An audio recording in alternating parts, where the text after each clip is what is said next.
Welcome to The Gig, a series about film and TV from behind the scenes and on the screen. We're your hosts, Layla T. Rosario and Jessica L. Rant. And today we are reviewing the most talked about TV show, Warrior Nun. My whole life, I've dreamt about being dead. Yes. So let me tell you how I discovered this show before we get into it. So Layla and I are hanging out. She's like, girl, I got this show about some blonde chick or dirty blonde chick.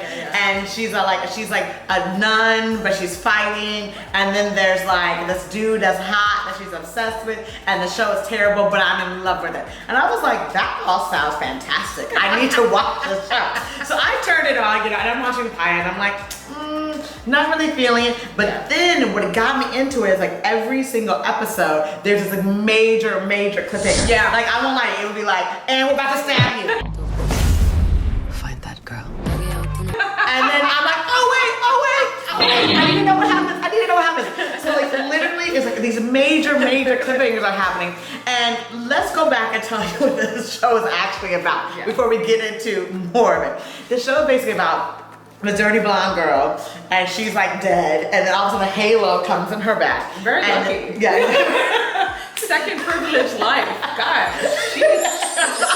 and then she's like, okay, I'm now like this warrior. And then somehow she gets with the nuns, but who cares about how that happens because that's just boring. Somehow she's in the convent with these nuns, and then like she's learning how to be like a warrior, but she gets these powers from the halo. So that's basic, and it's based on the comic book. Yeah. So that's what the story is about. And I can say this right now, like the first few episodes, you're like, they have this terrible VO. Yeah. As we talked about. It was a very tutorial video VO. Yeah. So if you want an instructional video VO, then you listen to her in the first 3 episodes. Because in the beginning, I was like, I could be okay in turning it off and playing some like disco music in the back while I'm seeing her eat and like going through these locations and like living her best life as she's rediscovering herself with this new halo. Oh, we should used to call it Ellen Page 2.0 because you kind of like Ellen Page.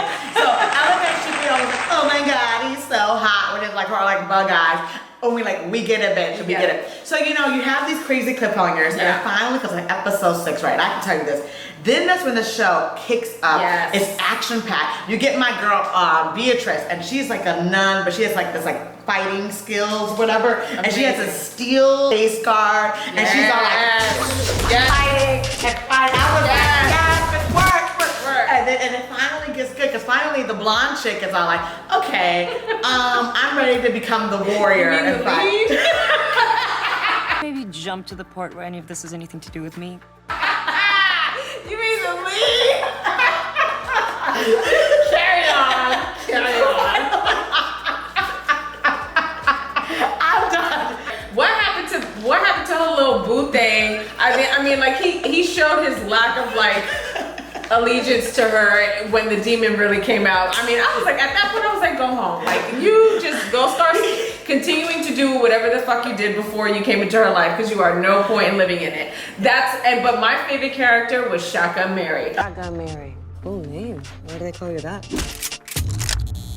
I drink a lot. Okay. Shotgun Mary, royal, loyal. Yep. Ride or die, she was great. Friend, and also too, she was so complex in her character, so many different layers about her, mysterious. And for me, I was like, I want to know more about Mary because I already forgotten the lead character's first name. I got to tell you, because I'm over here paying attention to Beatrice and to Mary and saying these are the characters in season 2 that I hope the writers continue to just beef up their dialogue and we know more about their history and their backstory. Beatrice, you can call me. My number is 646. We will leave out the rest of the numbers after that. But yo, girl, hey, I'm in the comments and your comments. You make known to me the path of life. She started having these philosophical lines and I'm over here like writing it down in my phone. I'm like, I'm gonna use this on an Instagram post one day when I'm having like a selfie moment and I wanna let the world that I'm being spiritual and deep.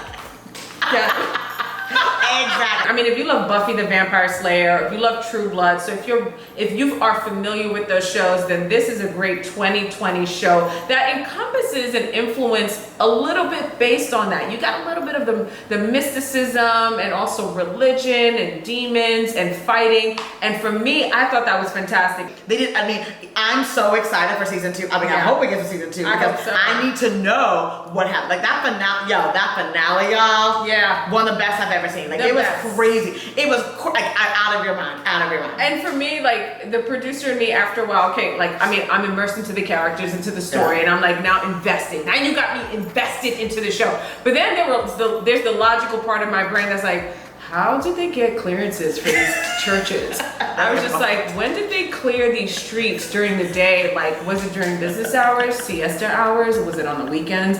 So everyone needs to watch Warrior Nun. Check it out. Yeah. It's a fun show. You'll have a really good time. See you next See time. you next time. Thanks.